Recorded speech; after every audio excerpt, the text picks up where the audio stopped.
tends-moi la main et nous irons danser. La vie est belle, laisse les autres nous envier.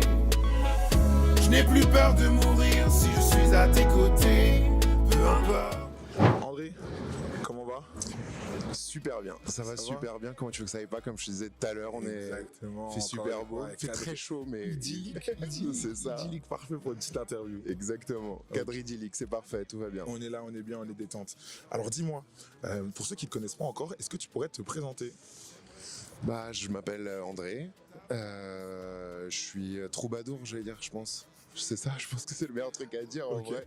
Quand je dis ça, je suis artiste quoi, et voilà, en vrai, je suis chanteur, je suis compositeur, interprète. Je trouve que c'est une manière bien modeste de l'amener.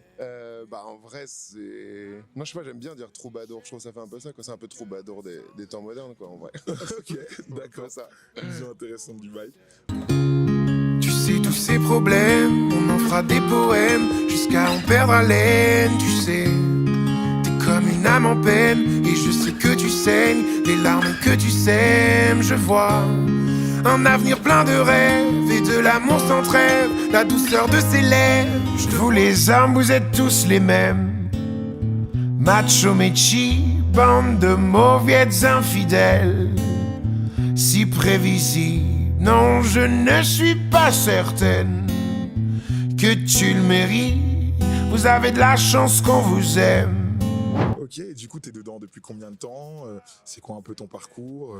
Bah, en vrai, réellement, je suis dedans depuis la musique depuis toujours, je pense, vraiment parce que mes parents m'ont inculqué beaucoup la musique. Ils sont pas vraiment musiciens, enfin mon père un peu, mais sinon ils sont pas vraiment musiciens. Mon oncle est musicien et tout, donc j'ai toujours été un petit peu dedans, j'ai toujours bercé dedans.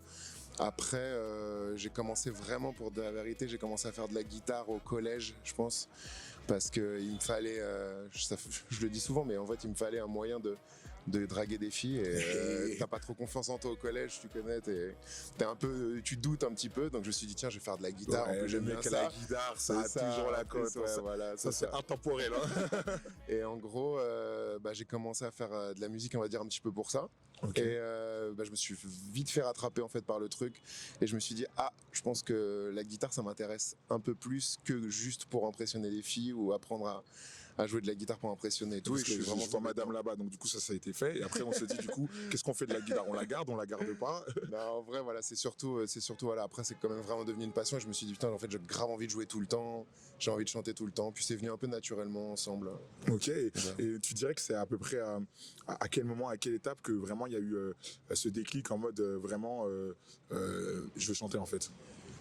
En fait, j'ai vite commencé à reprendre les artistes que j'écoutais, et en fait, je chantais en même temps. Après, quand j'ai commencé, j'avais pas la voix qui avait vraiment mué, donc je t'avouerais que ça faisait un truc un peu comme ça quand je chantais, qui est vachement différent maintenant, puisque je pense que j'ai un petit peu ça y est, la voix d'homme, ouais, voilà, c'est ça. La voix d'homme qui est arrivée, c'est un peu ça.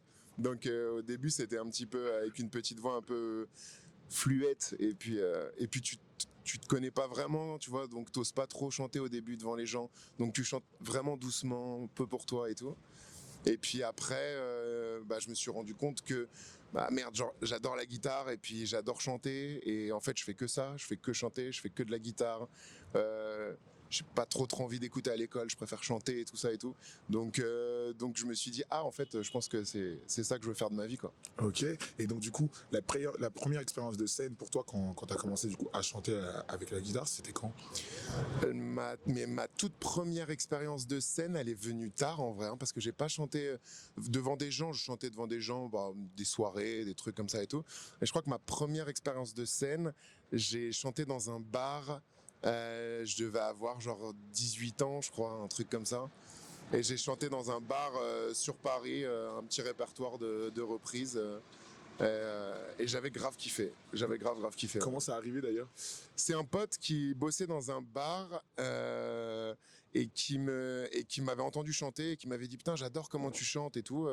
Est-ce que ça te dirait de venir chanter dans le bar et tout ça, faire ton premier cachet entre guillemets, tu vois, cool, d'artiste et tout, faire ton truc et tout. Et j'ai dit je suis chaud de fou. Je me souviens, voilà, c'est ça, j'avais passé une super soirée, j'avais bu toute la soirée, je m'étais éclaté avec mes potes, et en même temps j'avais chanté, donc c'était vraiment chambé. Ok, d'accord, c'est vraiment là que tu t'es dit en fait c'est pour moi, c'est ce que je veux faire de ma vie. ouais, je pense que ça vient petit à petit. Je me suis toujours dit que c'est ce que j'avais envie de faire de ma vie et que j'avais vraiment envie. Après, cette première scène-là, je me suis pas vraiment, on en reparlera après, mais je me suis pas vraiment dit sur cette scène-là, ah tiens, avec ce que je viens de vivre là en représentation, c'est ce que je veux faire de ma vie. Il y a eu d'autres épreuves qui m'ont confirmé et qui m'ont dit, ok, en fait, c'est pour ça que je te disais tout à l'heure, genre je suis un peu un troubadour, c'est qu'en fait, genre moi le truc qui me passionne le plus dans la vie, je pense, outre la musique et tout ça, c'est de kiffer avec les gens et de partager, tu vois, ces moments-là.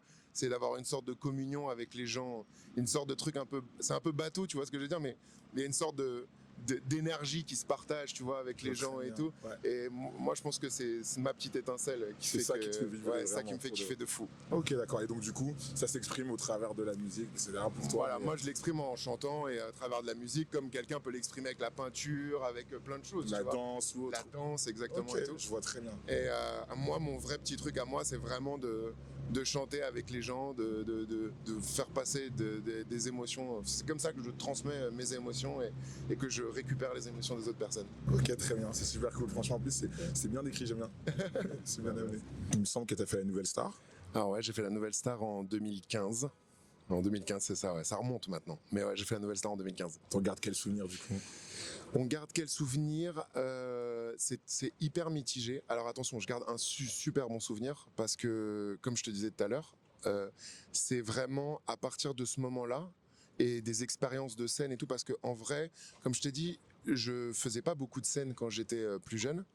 Et quand je fais la Nouvelle Star, en fait, ça s'est passé un petit peu. En fait, je partais bosser et à la base, je devais vraiment partir avec mon meilleur ami de l'époque. On devait partir en Australie. Tu sais, en visa work holiday, ouais, okay. Où on devait genre planter des tomates, des trucs et tout. Donc en fait, j'avais trouvé un petit taf pour partir en Australie à la fin de l'année. Planter des tomates. Moi, voilà, je te vois vraiment bien faire ça. Tu me vois planter des tomates, ouais. C'est cohérent.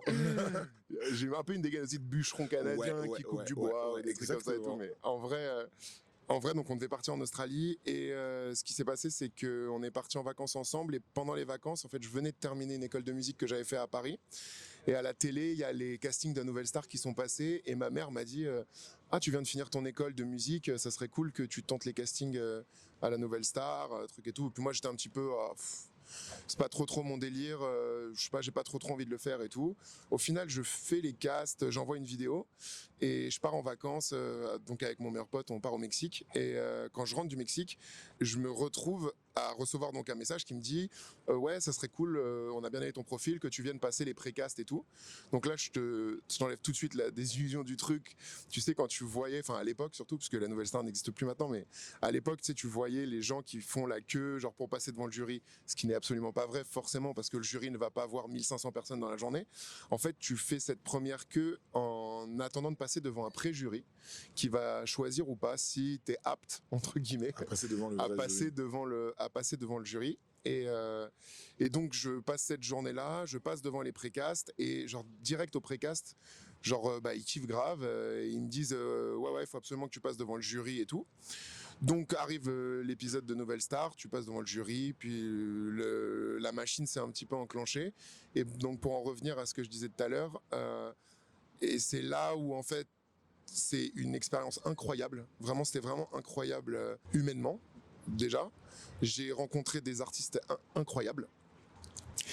Pour d'ailleurs la petite anecdote, j'ai rencontré une nana qui chante mais genre divinement bien. La meuf, on aurait dit vraiment Whitney Houston, genre, qui d'ailleurs n'était pas passée parce que bon, tu sais, c'est un peu un truc genre, enfin c'est une émission de télé, tu vois, il faut remplir des cases un petit peu pour rentrer dedans, tu vois, je suppose, tu vois. Et il y avait un vivier de talent qui était assez incroyable, donc c'était vraiment une expérience dingue à vivre humainement. Et c'est là où, quand ça a commencé à se concrétiser un peu plus, donc on a passé les épreuves, les premières épreuves, donc devant le jury, puis après le théâtre, puis l'épreuve du feu. Donc là, ces premières scènes à Paris qui étaient vraiment incroyables, c'était à la Gaîté Lyrique. Okay. Donc c'était vraiment cool avec le groupe derrière et tous les musiciens sont genre... c'est des bêtes quoi, ouais, les mecs sont hyper au point, ils sont hyper forts et tout, donc c'est un vrai plaisir à jouer. Première vraie communion avec le public qui vient voir un peu, parce qu'il y avait forcément un public à la Gaîté Lyrique, où là tu te dis ah putain, Genre, c'est vraiment incroyable. Genre, il y a un vrai truc qui se crée et tout. C'est un vrai kiff.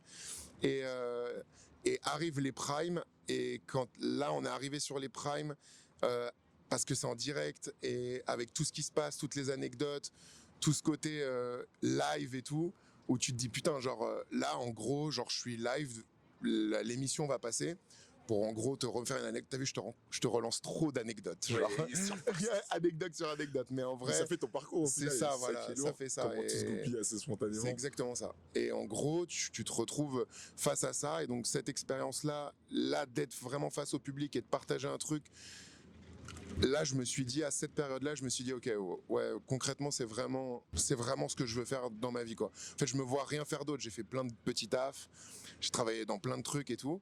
Mais et c'est pour ça que je continue la musique et que je ne peux pas faire autre chose, quoi. Je suis trop heureux quand je suis sur scène et en fait c'est juste là, ça t'a fait toucher du bout du doigt. Voilà, c'est ça. C'est monté accro, quoi.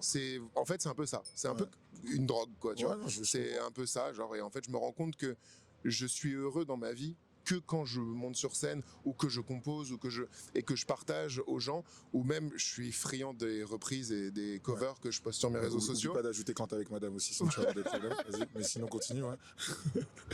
En gros, je suis vraiment friand de partager ça avec les gens et c'est vraiment là où à cette période-là, vraiment quand j'avais 23-24 ans, où je me suis dit il faut absolument que je fasse que ça de ma vie parce que en fait, je vais être hyper malheureux si je suis dans un... Chacun a son truc, tu vois, mais je vais être hyper malheureux si je suis dans un bureau toute la journée à travailler dans un truc. Toi, t'as trouvé ton truc à toi, donc voilà, maintenant c'est plus que ça. Donc, mais du coup, pour ton parcours dans la Nouvelle Star, t'es allé jusqu'où comment ça s'est terminé pour toi Alors, et derrière, qu'est-ce que ça a donné comme débouché aussi? Ouais, alors, parce que encore une autre truc, en fait, il y a plein de choses. Si je t'en parle de tout ça, ça peut peut-être durer 4 heures, mais on va essayer de condenser le truc. Allons-y. On est bien là, je crois qu'on a tout notre C'est vrai qu'on est bien, c'est vrai qu'on est très très cool. En gros, les débouchés qu'il y a avec ça, ils sont pas vraiment palpables et ils sont pas là. En fait, ce que je veux dire, c'est que par exemple, dans l'inconscient des gens, quand ils t'ont vu à la Nouvelle Star, parce que comme moi j'ai un peu un physique atypique aussi, tu vois, c'est des gaines de mecs de 2 mètres, tu vois, massif, sa barbe, le son truc et tout ça, un peu, tu vois, les oreilles décollées, des cheveux, on dirait, bon bref, t'as compris quoi. J'ai un peu une dégaine un peu atypique quoi, et en gros les gens ils me reconnaissent souvent, tu vois, même vis-à-vis de la Nouvelle Star, tu vois, alors que là par exemple on peut me reconnaître plus par rapport à mes réseaux, mes trucs comme ça. Par rapport à la Nouvelle Star, il y a encore des gens qui te reconnaissent et tout, et qui se disent, quand tu les rencontres, ah, il a fait la Nouvelle Star, c'est bon, genre, lui, sa vie de chanteur, sa carrière, c'est bon, il a ses pairs, c'est bon, ça y est, tout va bien pour lui et tout. Bah, pas du tout. Je veux dire, genre, un des moments les plus compliqués de ma vie d'artiste, ça a été la redescente de Nouvelle Star, parce que tu vis une vie de Beyoncé pendant genre 4 mois, où genre t'as des gens qui te demandent d'écrire ton prénom sur leur bras, alors qu'il y a 2 mois, t'étais dans ta chambre à gratouiller, genre, à être dans des hôtels, à faire des interviews à droite, à gauche et tout ça. Le prime s'est terminé. Tous mes potes sont restés dans l'émission donc pour continuer quand moi je me suis arrêté au 3e prime. Et toi, tu te retrouves dans ton salon à te dire « Ok, merde, il s'est passé quoi là ?» Okay. Genre, là, ça fait 3 mois genre que je répète des chorés, que j'apprends des morceaux, que je dois suivre une émission qui est en direct. C'est hyper soutenu comme rythme et tout, c'est incroyable et tout. Et d'un coup, tout s'arrête. Ouais, t'es un peu lâché sans parachute. T'es lâché sans parachute. Il y a personne qui... Il y en a peut-être pour qui, je sais pas, des maisons de 10, des trucs et tout, ont décidé de faire des trucs avec eux ou de partager un truc, machin. Une transition un peu plus souple. Voilà, une transition plus souple. Mais pour la majorité des candidats, en tout cas, par exemple, de ma saison, bah, à la fin de la Nouvelle Star, c'est... Bah merci beaucoup d'être passé, ciao genre. Et après toi t'es chez toi et tu te dis waouh, il s'est passé quoi genre.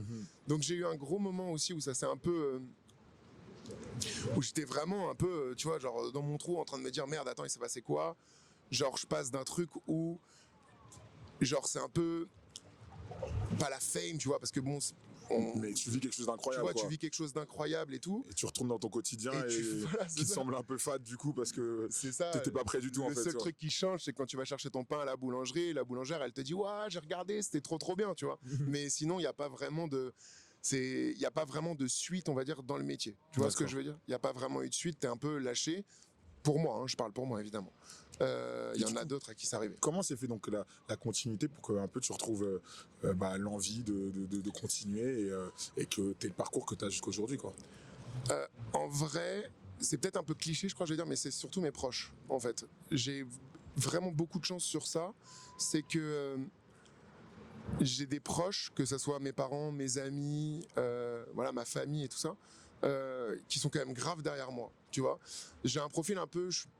j'ai arrêté l'école assez tôt en me disant que je vais, voilà, en première, j'ai arrêté l'école en me disant je veux faire que de la musique et tout, ce qui est une grosse connerie d'ailleurs, je fais une parenthèse. S'il y a des jeunes qui regardent, n'arrêtez absolument pas l'école en première. Non, ne faites pas ça. C'est comme si, genre, t'arrivais vraiment devant la ligne finale et que tu t'arrêtais d'un coup. C'est une grosse connerie. Mais j'ai arrêté l'école jeune, donc en première. Et même si mes parents, ils ont toujours été, tu sais, genre, non, mais faut pas que t'arrêtes l'école, faut que tu continues tout ça.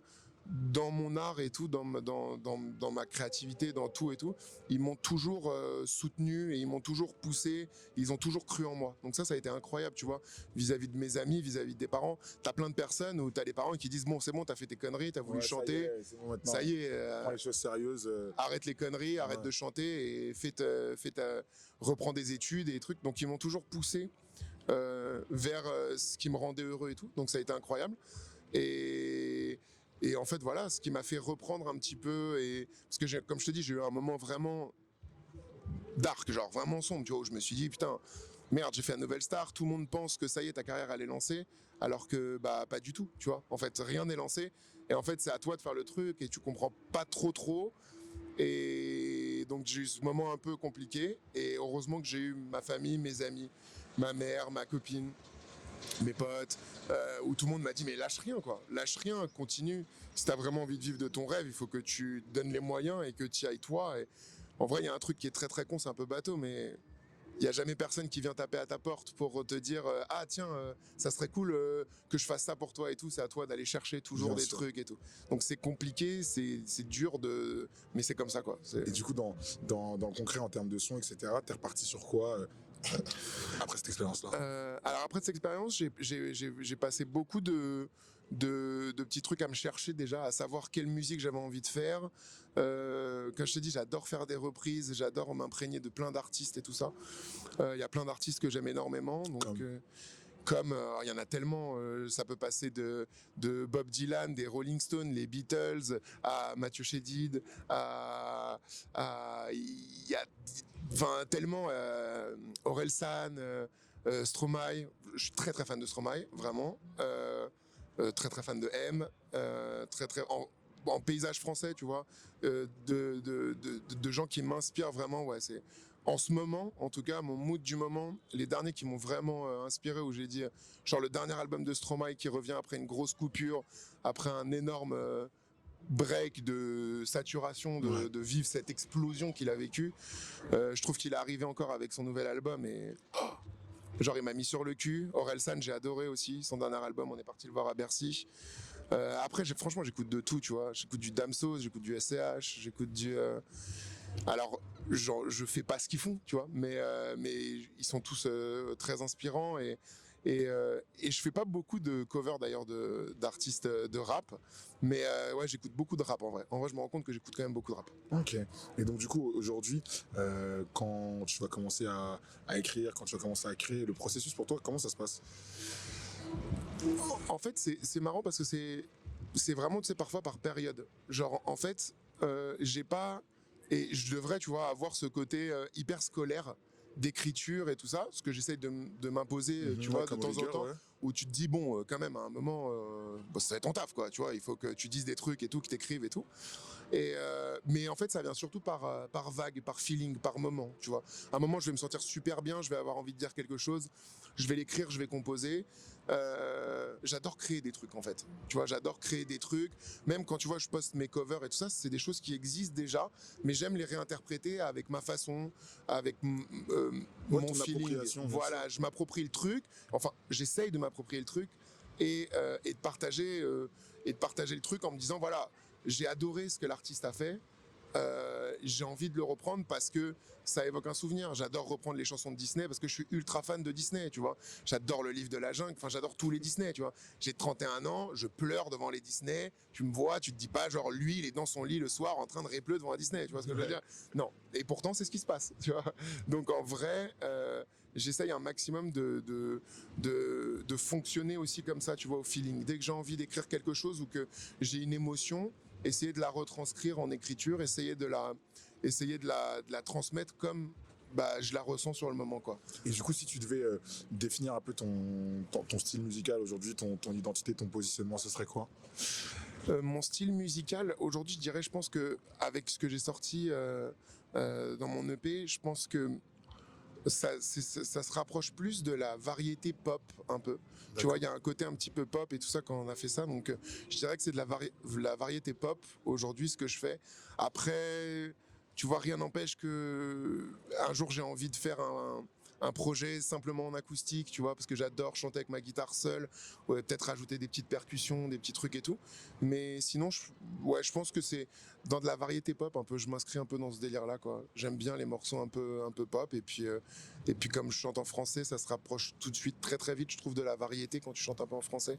Donc, à part si tu fais du rap et tout, mais ouais, je pense que je dirais variété pop un peu dans mon univers à moi, quoi. Il me semble que tu as une anecdote encore assez récente, Ouais. Hier. Est-ce que tu peux nous en parler?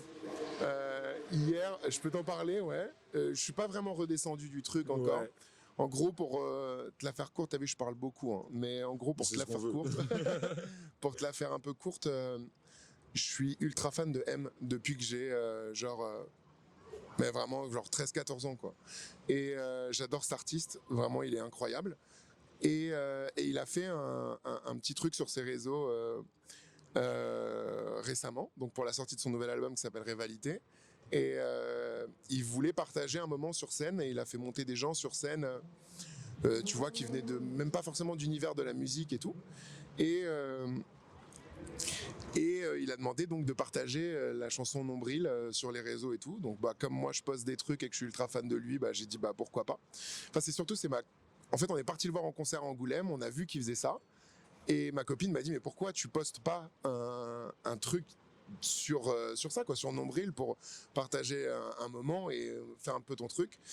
Et écoute, avant-hier soir, j'ai reçu un texto du community manager de M qui m'a dit à 2h du matin, est-ce que t'es chaud ce soir de faire Bercy, c'est la dernière de Bercy et tout, avec Mathieu et tout. Donc au début, comme je disais tout à l'heure, j'ai vraiment cru que c'était une vanne, quoi. Tu sais, comme j'en ai parlé un peu à mes potes, bon, ils savent depuis que j'ai 13 piges que j'adore ce mec-là, que à chaque fois que je fais un concert live, un truc, je suis obligé de reprendre une de ses musiques et tout. À la Nouvelle Star, j'ai repris Machistador et tout. Donc au début, je me suis dit, c'est pas possible, il est 2h du matin, c'est un pote qui m'envoie une vanne, tu vois. Et au final, non, pas du tout. Et au final, hier soir, j'étais à Bercy avec lui et on a chanté Nombril.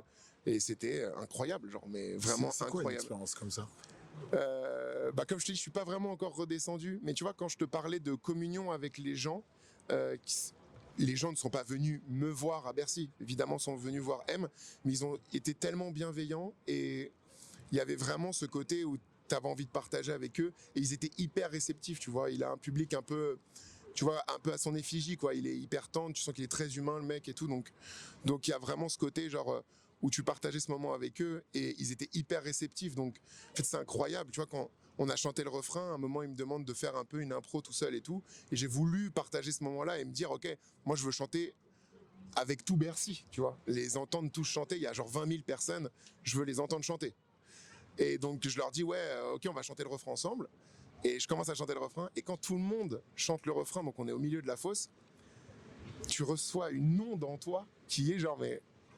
genre c'est indescriptible, genre c'est incroyable et ça me conforte encore plus de me dire mais il faut que je vive ça dans ma vie une fois, arriver avec une de mes musiques et faire chanter genre 20 000 personnes avec toi comme ça en face à face qui genre toi tu donnes ce que t'as à donner, tu donnes tout et que les gens te renvoient tout en pleine gueule comme ça, c'est genre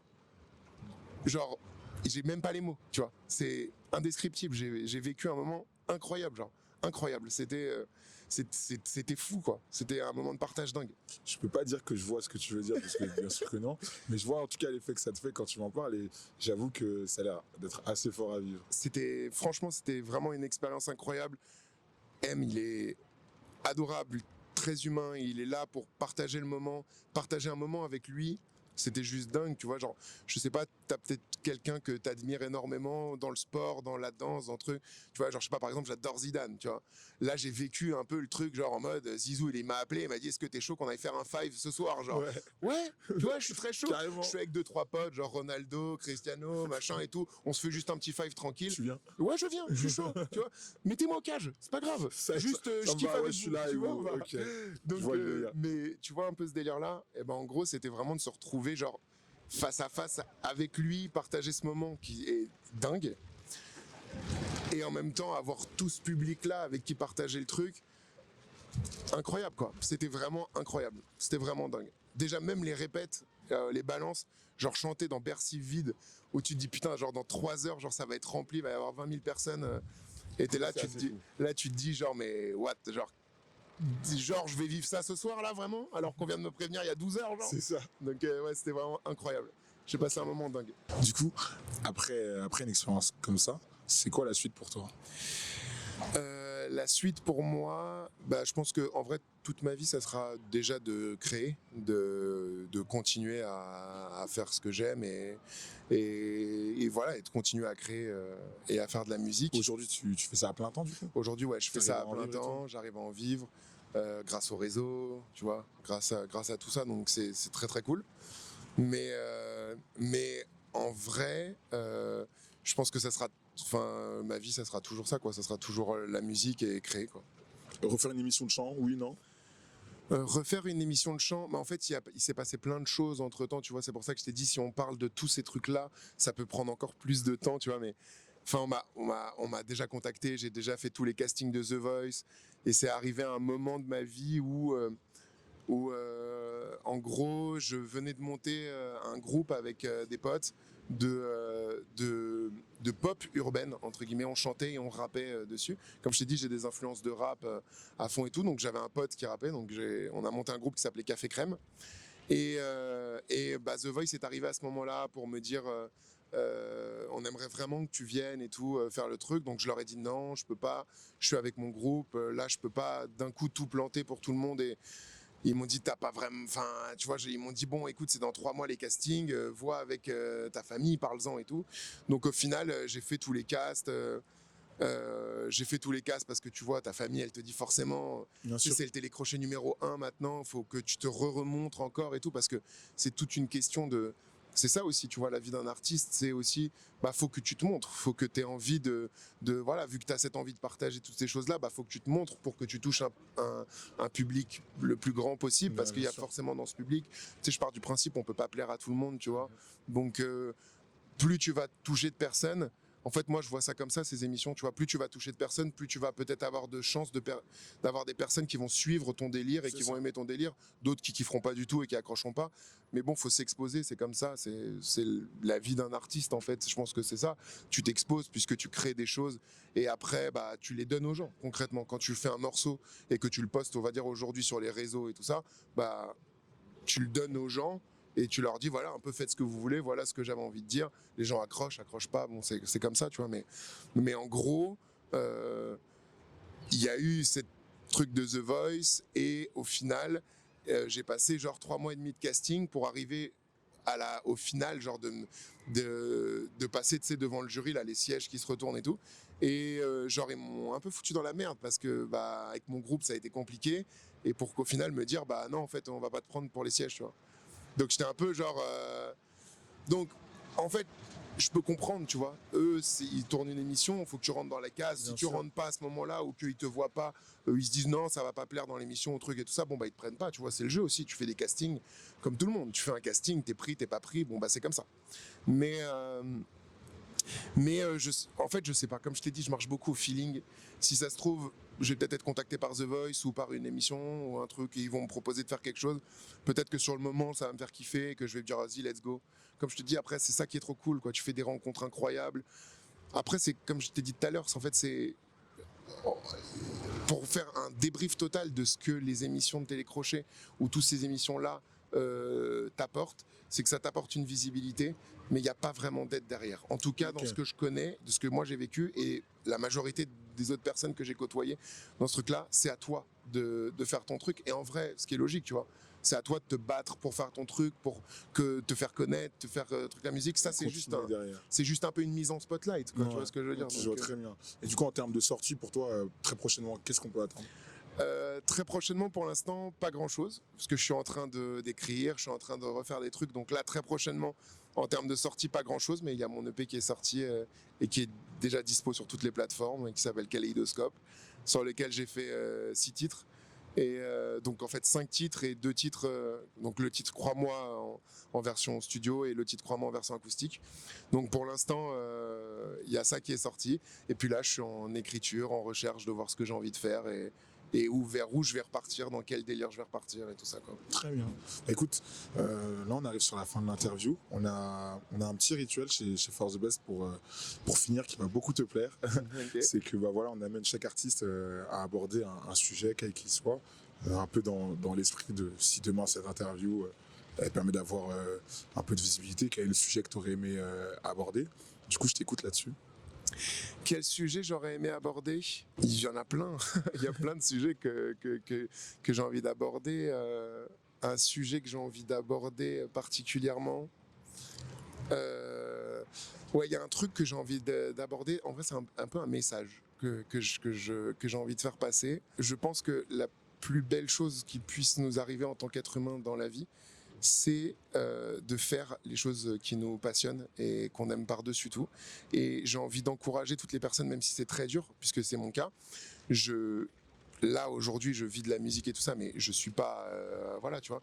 Mais de continuer à tout le temps croire et de jamais rien lâcher et de faire en sorte d'atteindre ses rêves et de faire en sorte que, même si c'est compliqué, c'est vraiment quelque chose qui c'est un peu décousu comme truc, mais en gros le vrai message final, c'est vraiment de dire, genre, de croire à ses rêves et de continuer à vraiment se battre parce que je me rends compte, par exemple, comme on dit avec ce qui s'est passé hier à Bercy avec M et tout ça, qui est un peu un rêve pour moi, tu vois, de me retrouver avec mon artiste préféré sur scène et de chanter avec, de clair, dire qu'en vrai c'est une dinguerie, en vrai. C'est une dinguerie. Franchement, donc, faut le dire. Ouais, voilà.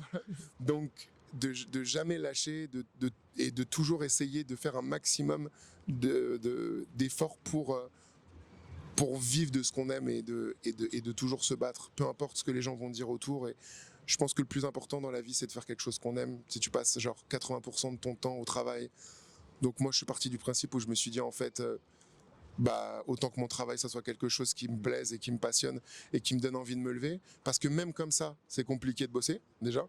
Donc quand tu fais un taf que t'aimes pas et que t'as envie de mourir quand tu vas au taf et tout, genre je peux qu'encourager les gens à croire au maximum en ce qu'ils veulent et de se dire ouais, ça va être dur, ouais, c'est dur.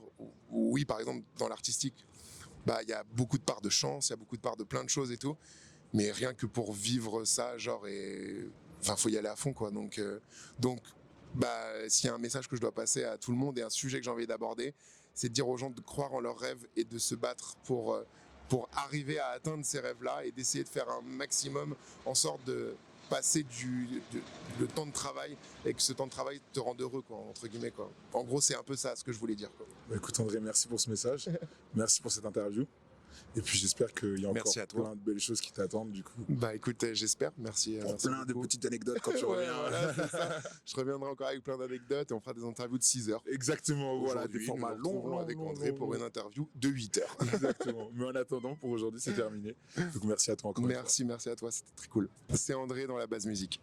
Qui passe, je le passe à t'aimer. À t'aimer.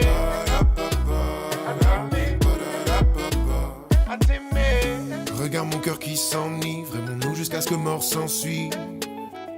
J'aimerais te sentir me toucher, ta voix le soir m'apaiser. Plus de raison d'exister le jour où tu t'es envolé. Dans le ciel, tout est si beau, j'entends ta voix comme un écho. Je t'aime, j'ai si peur que tu ne m'aimes plus. Mon amour se déchaîne si ton cœur ne s'en mêle plus. Je t'aime, j'ai si peur qu'on ne s'aime plus. Notre histoire incertaine achève mes rêves perdus. Tends-moi la main et nous irons danser. La vie est belle, laisse les autres nous envier. Je n'ai plus peur de mourir si je suis à tes côtés. Peu importe le temps qui passe, je le passe à tes